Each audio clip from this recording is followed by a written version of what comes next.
Welcome to the online series of creative conversations produced by Arts Nexus, featuring practicing arts makers from across far north Queensland, a place to explore the business of arts, the ups, the downs, where we get our inspiration from and what our aspirations are. Welcome everybody. We are at Arts Nexus. This is 92 Abbott Street at the Elixir Tapas Bar, where we have our creative co-working production hub. It's a little pop-up shop that we operate out of from Mondays and Tuesdays. And tonight it's networking with purpose. And we're in conversation with the wonderful January. January is a practicing contemporary visual artist. She has a great deal of skills and knowledge about peer assessment and policy development. She's also got arts program management, and she earns a living as a sole trader in an arts business. So she's somebody to listen to, and I'm really looking forward to this conversation. Many of you here I know are artists in various fields: performing artists, visual artists, filmmakers, and people who support the arts workers, and music industry aficionados, lots and lots of different people, writers. And it's important to be listening to our leaders. Arts Nexus has been having a series of conversation. In fact, Ray, thank you very much for our first conversation here at Elixir as well. And tonight we're lucky to have January with us. So January is, if you don't know, our president of Arts Nexus, and she's been leading the organisation very strongly for the last 2 years, and it's made a huge difference to have such leadership and such calm, knowledgeable, grounded, forward-looking vision that we get inside January's fantastically experienced package. So, before you were a visual artist, January, you weren't always, that wasn't where you started your working life and your working career. Would you be able to take us back and just tell us how that came to pass? How that you went from one and into how did you join the creative arts? Can I just say to everybody that one of the great things about how we're filming this today is that it can be edited. So I realise that I have led a secret life. Nobody really knows me because, you compartmentise your life. But, I think that's a good question to start. I'm a Koinjamul woman from central Queensland, and that's on the eastern coastal plains of central Queensland between Mackay and Rockhampton. So I'm an Aboriginal person, Aboriginal and South Sea Islander person. A lot of people can't guess who I am, really. And while that is sometimes a bonus, it's sometimes also it's a disadvantage. But I was born in 44 at the... Don't count, please.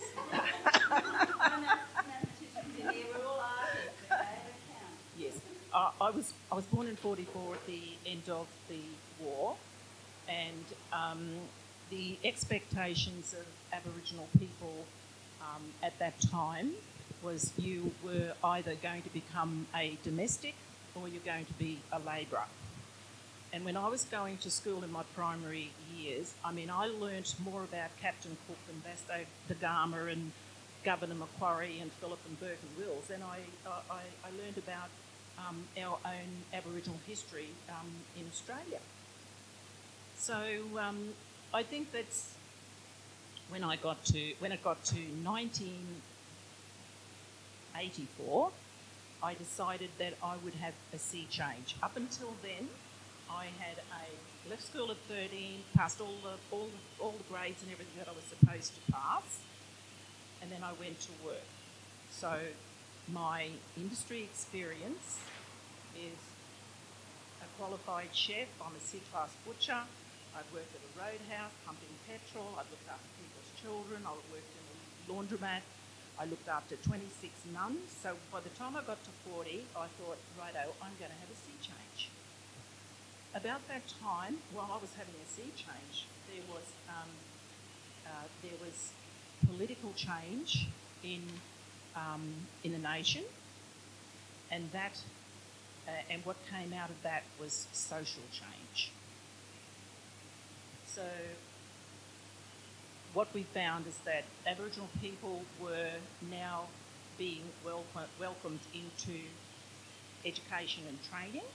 So therefore, a lot of our younger people were now being able to work behind the counters in banks and everything. So, and then that's when the Cairns TAFE College established a course for Aboriginal and Islander people, and the student rate there at the time was around about 90% Indigenous. I really joined that course because I wanted a dinner set. And the only... I wanted a dinner set, a pottery dinner set. And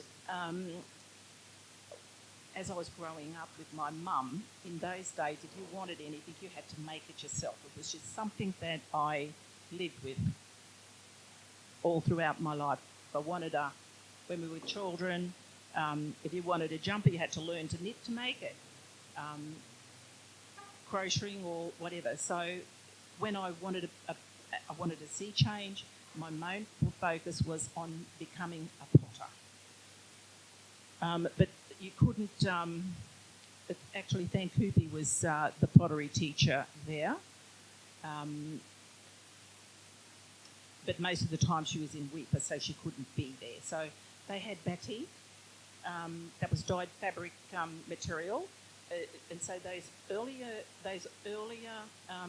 courses for our Indigenous people were done by... the teachers were masters, really. The batik teacher had done most of his learning over in Indonesia. So I really learnt with the best. So I majored in batik, and I did screen printing and printmaking as an elective. And because pottery really wasn't happening there, I took a short course in pottery of a Wednesday night and a Saturday morning. So, you know, it was pretty well full on. So that by the time I graduated out of the TAFE college, you know, you have to think to yourself, well, have you wasted those 3 years, or what are you going to do with all of that learning? So I had to set myself up as a business. So that was business straight away. You jumped out of TAFE and straight into business, which is a big step because a lot of people take a long time to build their practice up in order to, and don't know how to make a business. But clearly you were driven to that. So could you take us through now from this being driven in your business, and did it thrive at first? And then how did you... Okay, you got a business, but then you entered a sort of national stage. How was that jump? How did that happen? The students who went to the TAFE college in its establishment stages had to be really smart because the government was always trying to close the course down. So we had exhibitions all over Australia while we were all still students. And, you know, we would invite people like Ray Cook to come in and Percy Tresize. They were well-known artists here in Far North Queensland at the time, and they freely gave their time. So, you know, there was a whole promotional push to keep that course going. There was an arts movement in the early 80s in the southern parts of Australia, especially out of Sydney, when they first established the Australia Council. I think that might have been in the late 70s or the early 80s. So I was invited to chair they had an Aboriginal and Torres Strait Islander Arts Board at that time, and the way that the Australia Council operated is that it was sectioned off into the different art forms, and then there was also the Aboriginal and Torres Strait Islander Arts Board separate to that. So I was asked to chair the Visual Arts and Craft Board, but while I'm doing that, I'm also finding out who's actually the leaders in all of the other art forms right across Australia. And so that was a really interesting time, because all of those artists, the board was made up of a lot of the high-profile artists that had been nationally recognised. So I'm down there hearing for the first time a lot of what's going on in other parts of Australia, and certainly recognising that Queensland was missing out. When I first established myself as a visual artist, home-based artist, that we had a great minister in there. He was the Honourable Matt Foley. And he had a lot to do with initiating all of the libraries, the Indigenous library services into all of the communities. Well, not all of the communities. He started off with 9, but he was a great advocate for the arts. The arts has the smallest portfolio. It is usually tacked onto another portfolio, and that's why I think that we don't have a voice that is as loud as we can have it. We've always been tacked onto another minister's portfolio, you know, and it shows. It shows when if we're part of education and training, or arts and innovation, or we keep changing, and that makes it really difficult, because the arts then, how I've understood it, has really taken more of a focus on the larger portfolio. So when we're tacked onto education, what you will see is a lot of our programs that were coming out of Arts Queensland was about education. When it was training, the whole emphasis in the arts was about training. How long did you work with Arts Queensland for, and could you tell us about your role in that organisation? Well, at first it was the arts advisory to the minister, and in peer assessment, and the way that both funding bodies, whether it was the Australia Council or Arts Queensland, the way that they assess applications has changed somewhat. But then again, way back when I was doing peer assessment for the Australia Council, they said, in the future we are going to be doing all of this online. And I thought, really? You know, how can that happen? And here we are, we're actually, that's how everything is done. Most of it's all done online. You have a better understanding of what everybody is doing all around Queensland, what art forms they're working in, where their regions are focusing in, whether it's dance or film or whatever. That's what I found that was so good. And when I worked with the Australia Council in peer assessment and policy development and assessing, it was a national view of everything, but also we were also dealing with or working with applications for overseas festivals, major festivals right across the world, really, yeah. And so I've gone from the Australia Council to Arts Queensland. So I was with Arts Queensland when they first initiated the Regional Arts Development Fund, a partnership between local government and Arts Queensland, and then with the establishment or the initiative of the variation of IRADF, Indigenous Regional Arts Development Fund, that is the variation of RADF, because those particular places were not local government then, but they are now. I wasn't always a sole trader. When I came out of Tate College, I knew I had to go into business, and making those big decisions about how I was going to do it, I really need to take on a partner. So my sister was also a student at the college, and I just said to her, well, you know, do you want to go into partnership with me and do an arts business, or do I look outside? But at that stage, she had better tuition from me at home than she was getting. So she dropped it. We had houses. We both had a house. Most of my bedrooms, because I had a family and they'd left home. I had all my bedrooms with all of these prints that were all drying on the beds and on the floor and everywhere. And I thought, well, I don't need all these bedrooms. I really need a little place to live and a big working space. So my sister and I, we sold our houses. There was a lot of sacrifices that our family had to make because this is what we chose to do. We bought a property up in the Barron Gorge, and it was the only piece of freehold land in the Barron Gorge, and from the outside it looked like a dump.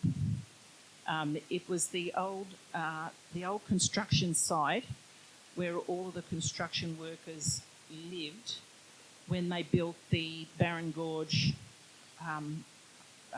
power plant, the hydro plant. Yeah, and they had all of these little dongas, I think they call them, that would have been the single man's quarters. So we had this huge big place, and I think the outside of it was made of wire netting, and they'd cemented it over, and it all started to fall apart. But inside it was beautiful. Anyway, we bought a printing press. We had we were really working from about 6 o'clock in the morning till 11 o'clock at night. We had to do that. We had to have $100,000 worth of work out there offered for sale to get a regular cheque in the mail. We had to do that. But we sent our husbands to TAFE to learn to... so that they could understand what we were doing. But they were both not Indigenous, so they didn't do anything that we didn't give them an okay for to do, because the type of work that we were doing, and it suited us. My brother-in-law came from a banking background, so he did all the management stuff, and my partner did all the repairs and the maintenance and made the clay and all the rest. So we set up a pottery, we set up a printing studio, we were doing dyed fabric, and and having exhibitions. We really had to do that. And the great thing about that is that when you have an exhibition with other people, you're really in competition with those other people, because the work that they sell is not going to pay your bills. We had to really strategise and curate our own exhibition. So, that worked really well. When we stayed up in the Barron Gorge for and it was great. You could lock yourself away up there, and you didn't have to come out to do anything. You just did the work. But that was the only way we were able to survive as an artist. So moved down to Mackay for about 5 years, but you don't have that same transit population that is going to buy your work. One of the great things of living in Cairns and living up in the Barron Gorge was that when any high-profiled visitors come into this town, they don't want to go where people are going to mob them. They want to go somewhere and just out of town. So we used to have these great big limousines. In fact, I think it was Bush or Clinton that came. The chauffeurs knew us, and they knew that they could drop in at any time. And so while you might have been wanting to impress people, you'd have gloves on and great big gumboots and dyeing fabric. But, you don't make sales then, but they would go home, and that didn't matter. They go home, and then you would get something in the mail to say, I've referred these people to you, and that's how we promoted ourselves. There was a huge exhibition back in 1990 called, and it was titled Arajara, and it was of all of the burial poles that they toured all around the world. And so, yeah, well, you're right. At one minute I'm up in the Barron Gorge dyeing fabric and all the rest of it, and then I'm on a plane to work in Indonesia, in Jakarta, in the university. That was great. And then I went across to Dusseldorf. That's right. Dusseldorf was one of the places. And I was absolutely amazed, especially also in Denmark and Copenhagen, that how they value and appreciate the arts. There was a wonderful exhibition of Jean Bonnard from America that was over in Denmark, and they had 6,000 people go through there on a Sunday morning. And I thought, wow, like I wished our Australian public would value the arts like they do. I think the work that was coming out of Far North Queensland was totally, it was not what other people around the world expected it to be.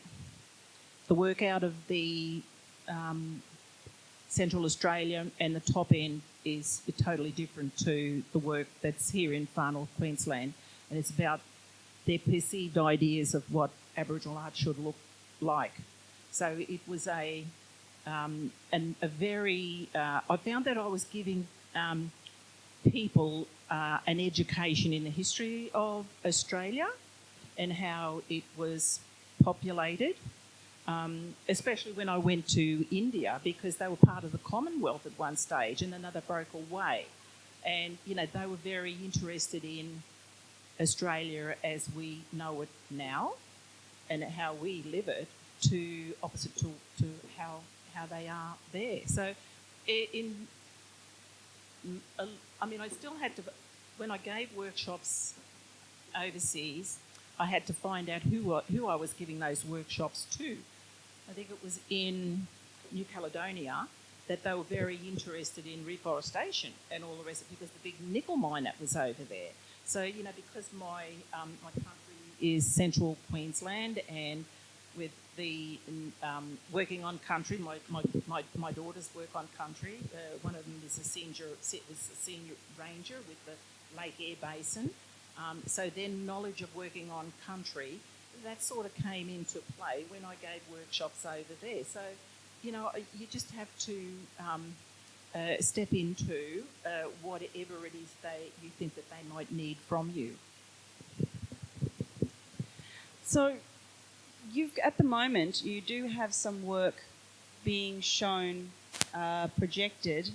Some of your previous work, as I understand it, there's images have been taken of January's work, and they are now currently being projected onto the Sydney Opera House in a group is it a kind of retrospective, or yeah? Could you talk about that, Badu Gilly, please? Thank you. Yes, it's a light projection on the Sydney Opera House, and it's played every afternoon at sunset. And they've composed this wonderful music to go with it. It only runs for about 8 minutes, but it really is spectacular. I did that print back in 1988, and it's surfaced. You know how sometimes you get embarrassed about some of your earlier work, you know? But they have, you know, you can do some wonderful stuff with, you know, they took elements out of it. Mind you, they had to ask for permission to take elements out of your work, because if it's about a lot of Aboriginal people paint a whole story, and to take a piece out of there, that is actually a breach. You've really got to ask permission, because it may destroy the rest of the story. But for myself, I'm more of a contemporary artist. I've never lived a traditional life. So my work is really more about land and sea, and yeah, but I'm really proud of that great work. Yes, really, it's beautiful. So you mentioned that some of the people who were also in that projection artwork on the Opera House were leaders in Indigenous art across Australia. Now that puts you fairly in that basket with them, right?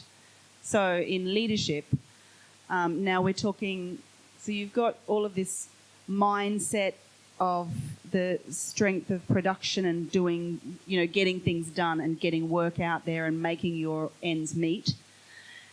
You've got all this experience now within these arts bodies in Australia, the Australia Council for the Arts and Arts Queensland, and you've gone overseas. You've done a whole range of different work in different settings, and that somehow culminates, and here you are sitting with us today as our president of Arts Nexus. And although we are a terribly underfunded organisation, as many are, I very much feel the leadership kind of really coming strongly from you and resonating within the whole organisation. And I was wondering if you could speak to thinking about what all of that has brought up in you and how you've got, what would you like to give to either the arts community up here? How is your leadership looking for you from the inside? I was in Arts Queensland for 14 years. That's a long time to be in arts administration and still carry on a business at home. It's not as though you switch on your creativity or whatever, but I've managed to keep that happening so that I can not lose touch with it completely. But with all the knowledge that I've accumulated over all of those years, I do have a responsibility or a commitment to be able to share that knowledge. So I'm at the stage now where I'm publishing a book. When I was learning to make pottery, there were no books around that were that could guide me or that would be my peers that I could look at and see what was possible and what was not possible. And so, I decided that I really need to write about my work so that it would make things a lot easier for anybody that comes along. I'm thinking more about the reader or the viewer of this book. Where it might have started off as being just about my work itself, I've got to put it into context and write about that. So that actually takes me back to who I am, what my cultural identity is, because I'm Aboriginal and South Sea Islander. And I've lived in Far North Queensland working in Aboriginal communities all my life. So really that is the only cultural identity that I have lived with and taken on. And that was fine. I love my work. But the thing is, it's changed somewhat with working in clay, and I think that needs to be explained, because it's about when people read the book, they have perceived ideas of what my work should look like. Well, maybe it's not going to meet those expectations. It's going to be a little bit different, but it's about me as a person.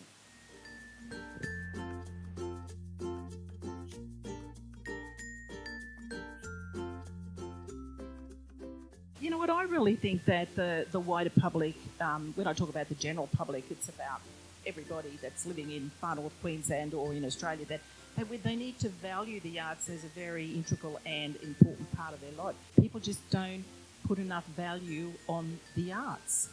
I mean, it's always, when I was creating art, I've come to a position that it's got to be multifunctional, because normally when you're asking people to buy art, you're asking them to buy something that maybe they don't need it, maybe they just want it. So, you've got to find your niche, and it's what I've done. Yeah.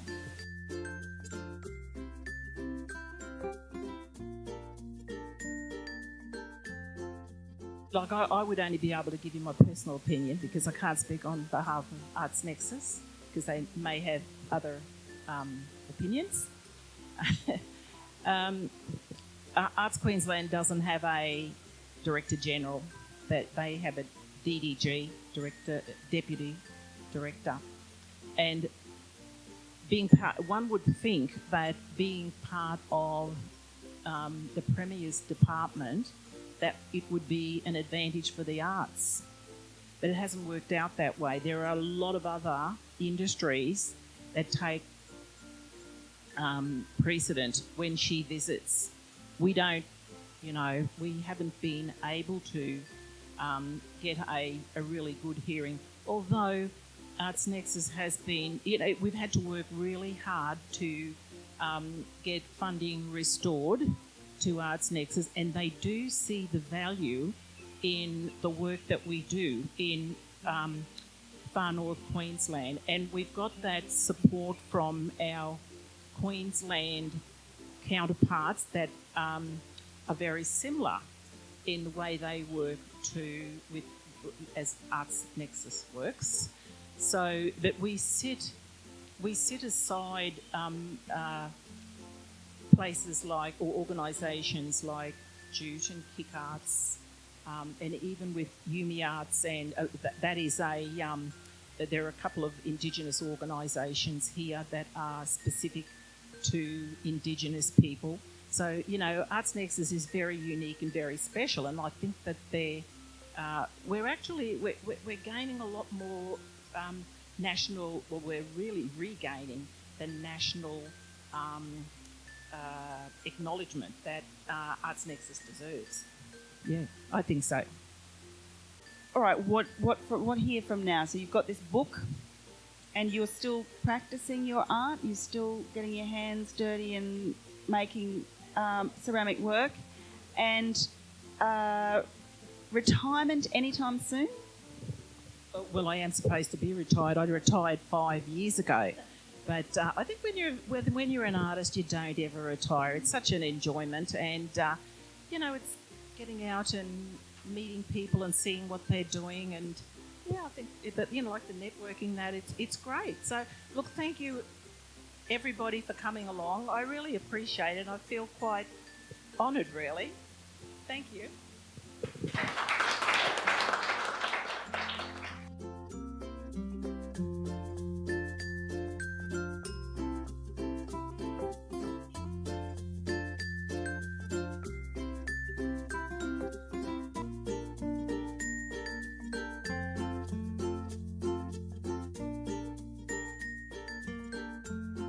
Arts Nexus is a capacity building agency working to grow creative people, communities and industries across far north Queensland. Find us at artsnexus.com.au, like our Facebook page, follow us on Twitter and share your thoughts.